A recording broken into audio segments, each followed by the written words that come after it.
Bayangkan seorang pria yang berjalan di tengah masyarakat, yang dipenuhi dengan aturan-aturan agama yang ketat dan dogma yang kaku. Dia mengajarkan cinta kasih, pengampunan, dan kebijaksanaan. Bukannya terikat oleh hukum tekstual yang kaku, ia menekankan esensi di balik setiap hukum, mengajarkan bahwa cinta adalah landasan dari segalanya. Dia berbicara tentang Tuhan yang tidak terpisah dari dunia ini, melainkan hadir di dalam setiap manusia, setiap makhluk hidup, dan setiap elemen semesta. Pria itu adalah Yesus, seorang sosok spiritual yang ajarannya sering disalahpahami, baik oleh pengikutnya, maupun oleh para agamawan yang menentangnya. Sejarah menggambarkannya sebagai pengajar monoteisme, seorang pembawa pesan dari satu Tuhan. Namun, ajaran-ajaran mendalamnya, mulai dari konsep anak Allah, hingga kebijaksanaannya dalam menafsirkan hukum Taurat, menunjukkan sesuatu yang lebih dari sekedar ajaran monoteisme yang kaku. Ia bukan sekadar seorang nabi atau utusan, tetapi seorang yang membawa wawasan spiritual, yang jauh melampaui batasan dogma agama-agama konvensional. Yesus tidak mengajarkan Islam, Kristen, atau Yudaisme seperti yang diklaim oleh para agamawan. Ia menyampaikan pesan yang lebih universal, sebuah pemahaman tentang Tuhan, yang hadir dalam setiap aspek keberadaan. Ajarannya adalah ekspresi dari panteisme, pandangan yang melihat Tuhan dalam segala sesuatu. Tapi mengapa ajaran revolusionernya ditolak oleh para pemimpin agama pada zamannya? Bagaimana pemahamannya tentang Tuhan disalahpahami dan bertransformasi menjadi salah satu kepercayaan terbesar di dunia? Inilah kisah tentang Yesus, seorang panteis yang ajarannya tentang kesatuan Tuhan dan alam semesta, telah diabaikan oleh sejarah, digantikan oleh tafsir-tafsir yang justru bertentangan dengan esensi pesan yang ia sampaikan. Panteisme adalah keyakinan bahwa Tuhan dan alam semesta adalah satu kesatuan yang tidak terpisahkan, melekat dalam setiap elemen yang ada di alam semesta. Dalam panteisme, Tuhan tidak dipandang sebagai entitas yang terpisah dari ciptaannya, melainkan hadir dalam segala hal. Yesus Kristus dalam perspektif mainstream, dianggap sebagai tokoh yang menyebarkan monoteisme, terutama oleh Kristen dan Islam. Namun, jika kita menelah ajaran-ajaran Yesus lebih dalam, termasuk penggunaan istilah seperti anak Allah dan konsep kasih, ada elemen yang menunjukkan pendekatan yang lebih inklusif dan holistik, yang lebih dekat dengan pandangan panteisme, daripada monoteisme yang ketat. Yesus seringkali merujuk kepada Tuhan sebagai Bapa, dan mengajarkan kepada para pengikutnya bahwa mereka semua adalah anak-anak Allah. Ini bisa diartikan, bahwa Yesus menganggap semua manusia memiliki hubungan langsung dengan Tuhan, bukan hanya dirinya. Istilah anak Allah seringkali disalahpahami sebagai konsep biologis, seolah-olah Tuhan secara fisik melahirkan seorang anak, seperti dalam proses manusiawi. Namun, dalam pemahaman teologis yang lebih mendalam, anak Allah sebenarnya bukan merujuk pada kelahiran biologis atau fisik. Sebaliknya, istilah ini lebih mengacu pada konsep manifestasi, di mana Tuhan mewujudkan dirinya dalam berbagai bentuk dan ekspresi di seluruh alam semesta. Dalam konsep ini, Tuhan bukanlah entitas yang terbatas pada satu bentuk atau eksistensi, melainkan sumber dari segala sesuatu. Tuhan mewujudkan diri dalam segala keberadaan di semesta. Anak Allah mengandung makna bahwa seseorang atau suatu entitas adalah manifestasi dari Tuhan. Yesus, yang disebut sebagai anak Allah, dilihat sebagai salah satu manifestasi Tuhan yang telah tercerahkan. Dalam perspektif ini, Yesus disebut anak Allah, bukan karena ia adalah anak biologis Tuhan, tetapi karena ia sepenuhnya sadar akan keberadaan dan kesatuan dirinya dengan Tuhan. Sebagai manifestasi ilahi, Yesus mengajarkan bahwa setiap orang pada hakikatnya adalah anak-anak Tuhan. Ini menekankan konsep kesatuan yang inklusif, di mana semua manusia memiliki potensi untuk menyadari kesatuan mereka dengan Tuhan.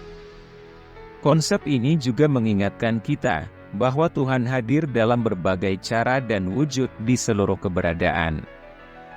Bukan hanya manusia, tetapi seluruh alam semesta dan segala isinya adalah manifestasi dari realitas ilahi tersebut. Tuhan mewujud dalam setiap partikel alam, dari bintang-bintang hingga makhluk hidup, sebagai wujud kesatuan yang menyeluruh. Dalam tradisi agama tertentu, istilah anak Allah seringkali disalahartikan secara literal, yang menyebabkan kebingungan dan perpecahan teologis. Misalnya, dalam kekristenan awal, banyak yang mulai memandang Yesus sebagai satu-satunya anak Allah, dan menginterpretasikan istilah ini secara biologis atau fisik. Pemahaman ini kemudian menjadi salah satu dasar bagi keyakinan tentang ketuhanan Yesus sebagai entitas yang sepenuhnya unik dan tidak berlaku untuk orang lain. Dalam tradisi Kristen, Yesus dianggap sebagai anak Allah dalam arti yang unik, sebagai manusia yang merupakan inkarnasi dari Tuhan. Padahal, dalam ajaran-ajaran Yesus sendiri, istilah ini lebih inklusif dan mengandung unsur kebersamaan dengan Tuhan yang dirasakan oleh semua orang. Banyak orang memandang Yesus sebagai penyebar monoteisme yang tegas, mirip dengan pandangan Islam tentang tauhid, yang menekankan keesaan Tuhan yang mutlak dan terpisah dari ciptaannya. Namun, ajaran Yesus yang lebih menekankan kesatuan dengan Tuhan, serta kasih universal, menembus batas-batas monoteisme kaku yang biasanya dipahami. Dalam ajaran-ajaran Yesus, misalnya, ia lebih banyak berbicara tentang kerajaan Allah yang hadir di dalam diri manusia dan alam semesta, bukan Tuhan yang jauh dan terpisah. Pernyataan seperti, "Kerajaan Allah ada di dalam dirimu," bisa dipahami sebagai bentuk pemikiran panteisme yang melihat Tuhan bukan sebagai entitas yang terpisah, tetapi hadir di dalam setiap orang dan segala sesuatu di dunia. Yesus mungkin tidak secara eksplisit menyebarkan panteisme dalam pengertian filsafat modern, namun ajarannya selaras dengan pemikiran bahwa Tuhan ada di mana-mana dan dalam segala sesuatu. Pendekatan Yesus terhadap Tuhan tampaknya lebih cair dan penuh kasih, dibandingkan dengan pandangan monoteisme yang kaku dan transendental, di mana Tuhan berada di luar dunia. Islam, di sisi lain, menekankan Tuhan yang transenden dan tidak dapat disamai oleh makhluknya. Sementara Kristen pada akhirnya mengembangkan konsep Tritunggal, yang menempatkan Yesus sebagai satu-satunya manifestasi ilahi dalam bentuk manusia, yang juga berbeda dengan pandangan yang lebih panteistik, di mana Tuhan hadir dalam semua manusia dan segala sesuatu. Beberapa aliran dalam kekristenan awal mungkin lebih dekat dengan gagasan panteistik ini. Misalnya, Gnostisisme dan beberapa aliran mistisisme Kristen memiliki pandangan tentang kesatuan manusia dengan Tuhan yang lebih jelas, serta hubungan langsung setiap individu dengan unsur-unsur ketuhanan. Pengajaran seperti ini ditentang oleh gereja-gereja formal, yang mengembangkan dogma tentang keilahian Yesus sebagai entitas ilahi tunggal dan berbeda dari manusia lainnya. Dalam Injil resmi yang diakui oleh kekristenan, ada periode yang hilang dalam kehidupan Yesus antara usia 12 tahun hingga usia sekitar 30 tahun. Masa ini sering disebut sebagai tahun-tahun tersembunyi, atau tahun-tahun yang hilang. Banyak orang penasaran tentang apa yang terjadi dalam rentang waktu ini, dan salah satu teori yang cukup populer adalah gagasan bahwa Yesus melakukan perjalanan ke India dan kawasan sekitarnya untuk belajar spiritualitas, termasuk ajaran Hindu dan Buddha. Menurut teori ini, selama masa remaja dan awal dewasa, Yesus melakukan perjalanan jauh ke wilayah timur, termasuk India, Nepal, Tibet, dan bahkan Persia. India pada saat itu sudah menjadi pusat spiritualitas dunia, dengan tradisi Hindu dan Buddha yang telah berakar kuat. Teori ini menyatakan bahwa Yesus tertarik untuk mencari kebijaksanaan dan belajar dari guru-guru spiritual yang ada di sana. India dikenal sebagai pusat ajaran-ajaran filosofis dan spiritual tingkat tinggi, dengan berbagai tokoh suci dan kebijaksanaan mistik yang mengajarkan tentang kesadaran universal, reinkarnasi, meditasi, dan panteisme, yang merupakan keyakinan bahwa Tuhan ada di mana-mana dan dalam segala sesuatu. Beberapa peneliti menduga bahwa Yesus mungkin terpapar langsung dengan ide-ide ini selama perjalanannya. Setelah belajar dari tradisi Hindu dan Buddha dan lainnya, Yesus diakini telah mengasimilasi ajaran-ajaran penting dari berbagai tradisi ini. Beberapa aspek ajaran Buddha, seperti kasih sayang, pengampunan, dan non-kekerasan, sangat mirip dengan pesan yang Yesus sampaikan dalam khotbah-khotbahnya. Selain itu, ada gagasan dalam Hindu tentang Advaita Vedanta, yaitu ajaran bahwa jiwa individu, Atman, adalah satu dengan Tuhan, Brahman. Ini dekat dengan ide panteisme, yang mungkin mempengaruhi pandangan Yesus tentang Tuhan dan manusia. Dalam konteks ini, istilah anak Allah, yang sering digunakan oleh Yesus, dapat dilihat sebagai manifestasi dari ide, bahwa setiap manusia memiliki unsur ilahi di dalam dirinya, dan bahwa setiap orang pada hakikatnya adalah turunan manifestasi Tuhan. Yesus belajar bahwa kita semua terhubung dalam jaringan kehidupan yang merupakan satu kesatuan. Setelah belajar dan menghayati ajaran-ajaran dari Timur, teori ini menyatakan bahwa Yesus kembali ke Israel di usia 30-an, membawa misi untuk menyebarkan spiritualitas yang lebih mendalam. Spiritualitas yang ia bawa, berbeda dari monoteisme Yahudi tradisional yang lebih ketat. Alih-alih melihat Tuhan sebagai entitas yang terpisah, Yesus lebih menekankan pada kedekatan personal dengan Tuhan dan melihat Tuhan dalam setiap aspek kehidupan, yang selaras dengan panteisme.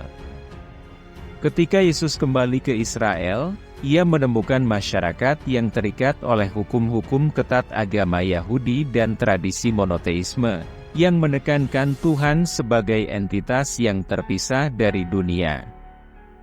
Dengan membawa kebijaksanaan dari Timur, Yesus memperkenalkan pandangan yang lebih holistik, di mana kasih, belas kasih, dan hubungan pribadi dengan Tuhan menjadi inti ajaran. Yesus juga menekankan pentingnya melampaui batasan-batasan dogma agama yang kaku, dan mencari hubungan langsung dengan Tuhan, yang bisa disamakan dengan pencarian spiritualitas tingkat tinggi yang ia pelajari dari Timur.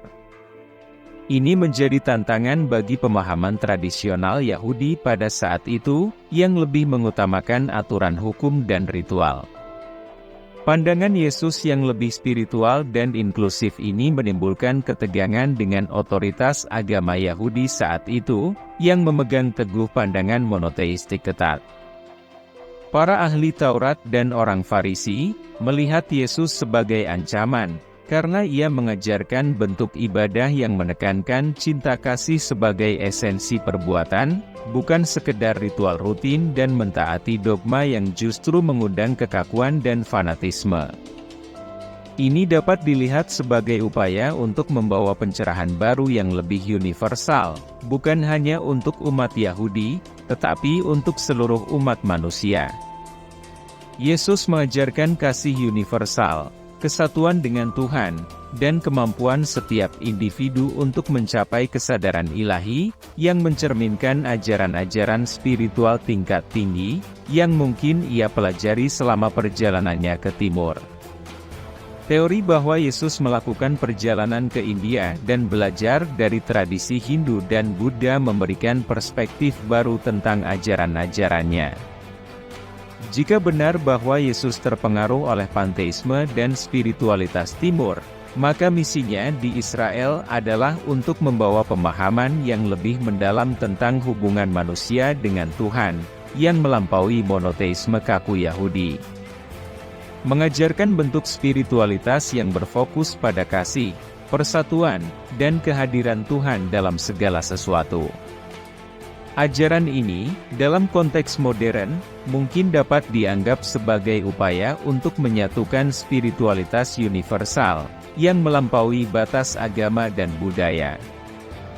Yesus dibenci oleh para agamawan Yahudi pada masanya, karena ajaran-ajaran yang dia bawa bertentangan dengan pandangan mereka yang ketat dan tekstual terhadap hukum Taurat.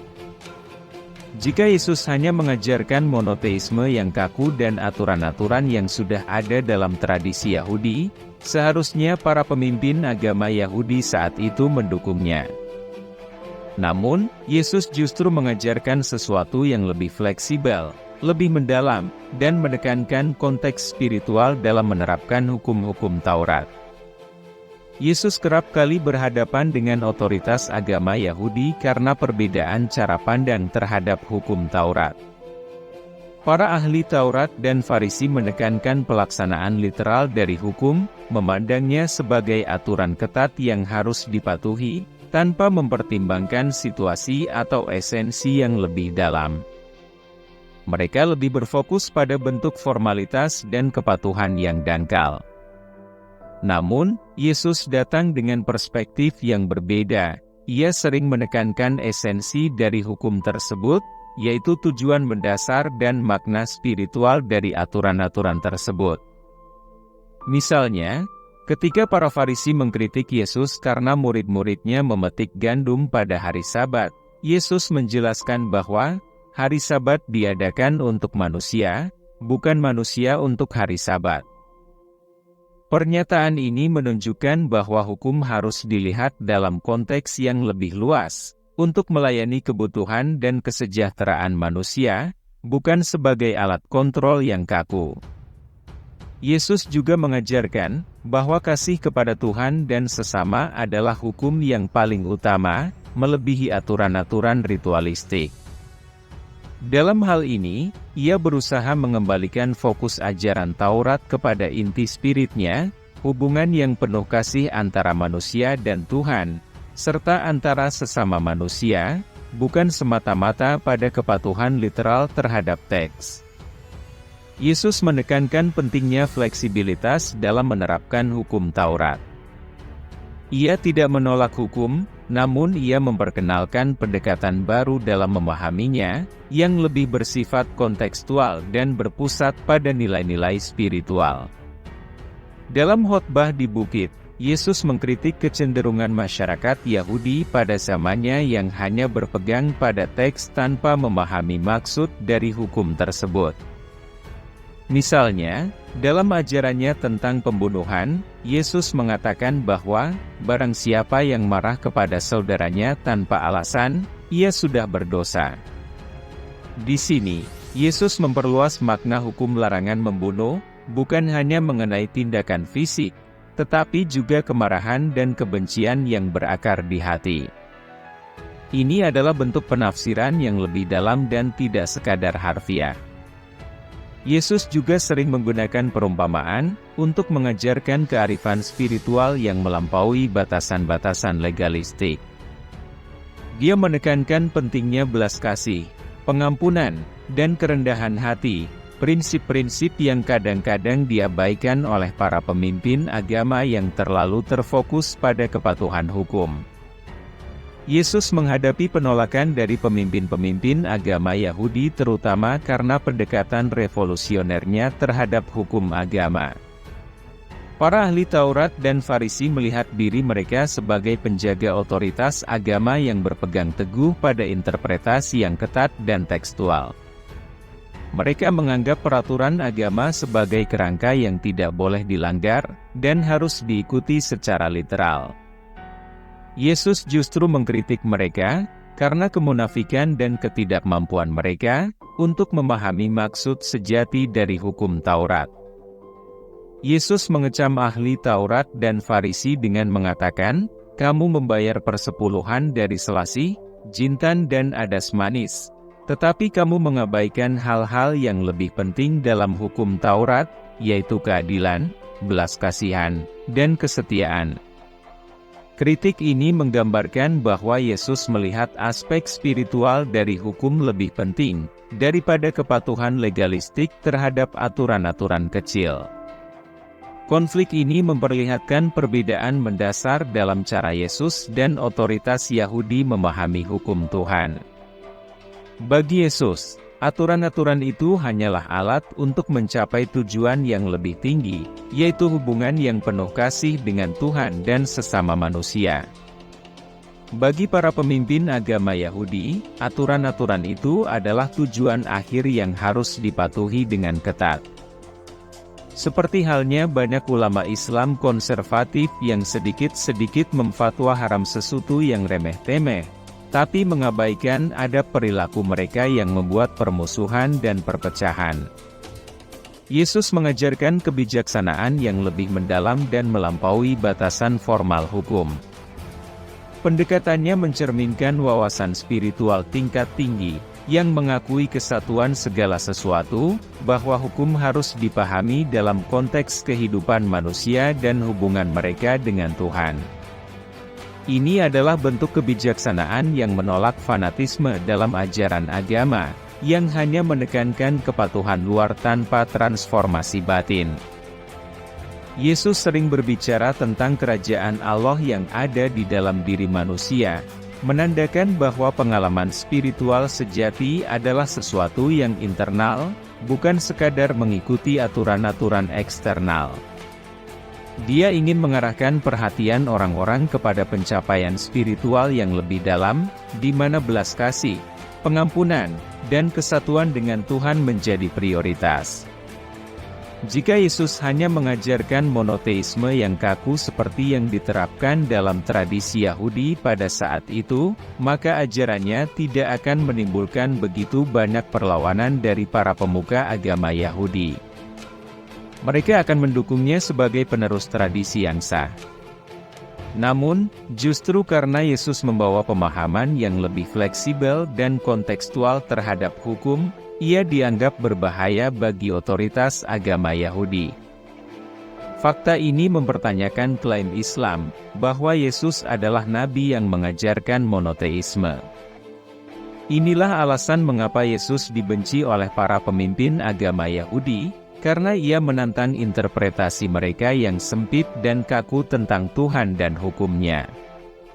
Ajaran Yesus menekankan transformasi batin dan kesadaran akan kehadiran ilahi dalam setiap aspek kehidupan, yang merupakan bentuk spiritualitas yang lebih tinggi dan lebih mendalam, daripada sekadar monoteisme tradisional yang kaku. Yesus tidak menolak saat orang-orang memanggilnya anak Allah, dan ini seringkali menjadi titik kebingungan di antara para pengikut dan agamawan. Dalam konteks Yahudi pada saat itu, penyematan istilah anak Allah kepada seseorang bisa dianggap sebagai bentuk penistaan atau penghujatan, karena mengimplikasikan bahwa Allah memiliki anak, yang bertentangan dengan sifat Tuhan dalam monoteisme Yahudi. Namun, Yesus tidak pernah secara tegas menolak penyematan ini, meskipun ia seringkali menyampaikan ajaran dengan lebih metaforis dan simbolis. Jika Yesus adalah seorang tokoh yang kaku dalam pemahaman monoteistiknya, seperti yang sering digambarkan dalam pandangan Islam, ia seharusnya menegur para pengikutnya yang memberikan gelar ini kepadanya. Tetapi Yesus, dengan perspektif spiritualnya yang mendalam, tampaknya mengizinkan penggunaan istilah tersebut, karena ia melihat istilah anak Allah dalam makna yang lebih luas dan panteistik, bahwa segala sesuatu pada hakikatnya adalah anak-anak Allah, atau turunan Allah, dan tidak terbatas pada dirinya sendiri. Ketika Yesus disebut sebagai anak Allah, ia tidak melihatnya sebagai penghinaan atau pelanggaran terhadap Tuhan, melainkan sebagai pengakuan terhadap hakikat ilahi yang ada di dalam diri setiap manusia. Dalam Injil, Yesus menanggapi tuduhan penghujatan karena mengklaim sebagai anak Allah, dengan mengutip ayat Mazmur, yang mengatakan, "Kamu adalah Allah."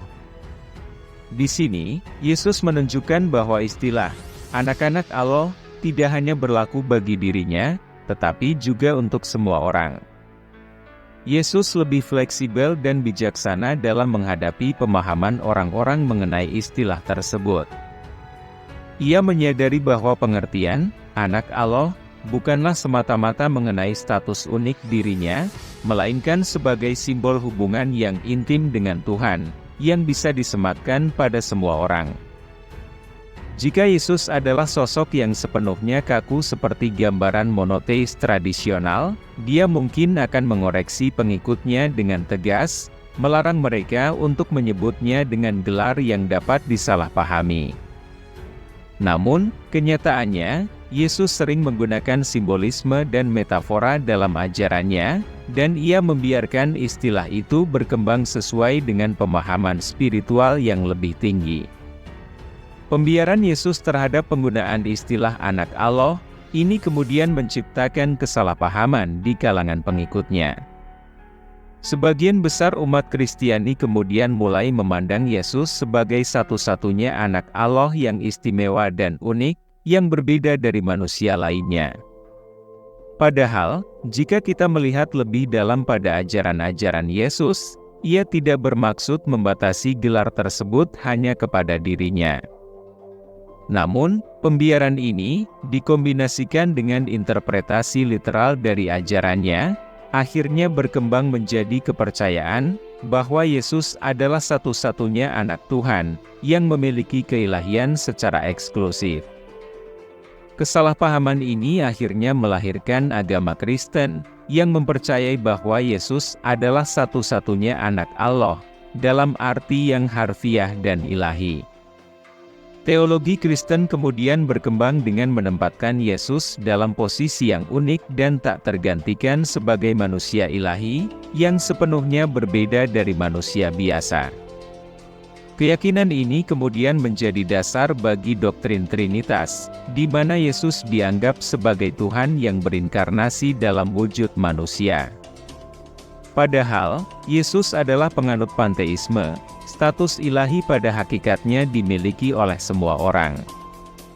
Dalam ajaran panteisme, Tuhan tidak terpisah dari dunia dan manusia, tetapi hadir di dalam segala hal, dan setiap makhluk hidup memiliki bagian dari keilahian tersebut.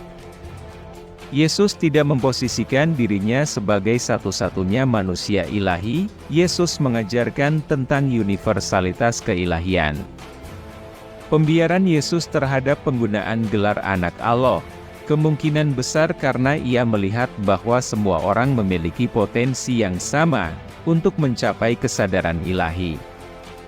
Sayangnya, konsep ini kemudian disalahpahami oleh generasi berikutnya, yang menginterpretasikan ajaran tersebut secara harfiah, menghasilkan pandangan bahwa Yesus adalah satu-satunya anak Allah yang istimewa, yang bertentangan dengan ajaran dasarnya tentang kesatuan dengan Tuhan dan potensi ilahi yang universal bagi semua manusia. Dengan meninjau ajaran-ajaran Yesus, kita dapat melihat bahwa ada elemen dalam pengajarannya adalah paham panteisme dan bukan monoteisme yang kaku. Meskipun Yesus dianggap sebagai tokoh monoteis oleh mayoritas manusia di dunia, ada ruang interpretasi yang menunjukkan bahwa ajarannya tentang hubungan manusia dengan Tuhan lebih luas dan inklusif. Pandangan bahwa Tuhan hadir di dalam semua ciptaan, seperti yang sering disinggung oleh Yesus dalam ajarannya tentang kerajaan Allah, bisa dipahami sebagai elemen panteistik. Ajaran ini menekankan kasih Tuhan yang meliputi segala sesuatu dan setiap orang, serta hakikat bahwa semua manusia adalah satu kesatuan dengan Tuhan.